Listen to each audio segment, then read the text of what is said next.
মেৰুদণ্ডৰ ছিষ্টেমৰ তাৰুণ্য বজাই ৰাখিবলৈ এই আসন।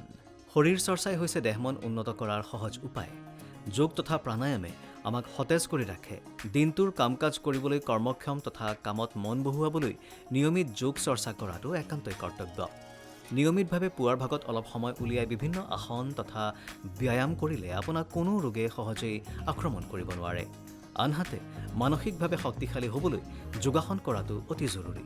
অৱশ্যে আসন তথা যোগৰ প্ৰকাৰভেদে ইয়াৰ ফলাফল সুকীয়া। সকলো যোগৰ নিজা নিজা ফলাফল থাকে। আনহাতে শৰীৰৰ মেৰুদণ্ড হৈছে মুখ্য অংগ। মেৰুদণ্ডক সুস্থ তথা সবল কৰি ৰখা আমাৰ সকলোৰে প্ৰধান উদ্দেশ্য হোৱা উচিত। সেয়ে মেৰুদণ্ডক সুস্থ সবল তথা ইয়াৰ কাৰ্যকাৰিতা নিয়াৰিকৈ ৰাখিবলৈ দৈনিক হালাসন কৰা উচিত। হালাসনে মেৰুদণ্ডৰ ডিস্ক খুলি দিয়ে তথা মেৰুদণ্ডৰ পেশীবোৰক প্ৰসাৰিত কৰাৰ লগতে মেৰুদণ্ডৰ ছিষ্টেমৰ তাৰুণ্য বজাই ৰখাত সহায় কৰে। আনহাতে স্থূলতাৰ সমস্যা সমাধান কৰাত এই আসন অন্যতম। ইয়াৰ লগতে শৰীৰৰ আভ্যন্তৰীণ অংগবোৰক পুনৰুজ্জীৱিত কৰা তথা বদহজম আৰু কোষ্ঠকাঠিন্য আদিৰ দৰে সমস্যা সমাধানৰ বাবে এই হালাসন অতি উত্তম আসন হিচাপে জনা যায়।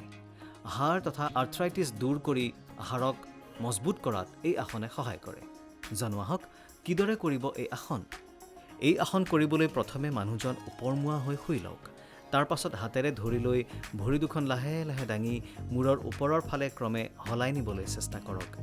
এইদৰে ভৰি দুখন হলাই নি এটা সময়ত মাটি স্পৰ্শ কৰক।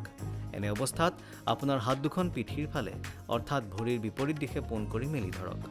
অৰ্থাৎ এই আসন কৰিলে আপোনাৰ হাত আৰু ভৰি সম্পূৰ্ণ বিপৰীত দিশে অৱস্থান কৰে যেন। এইদৰে কিছু সময় থকাৰ পাছত পুনৰ আগৰ অৱস্থানলৈ উভতি আহক। এইদৰে 4বাৰমান কৰাৰ চেষ্টা কৰক।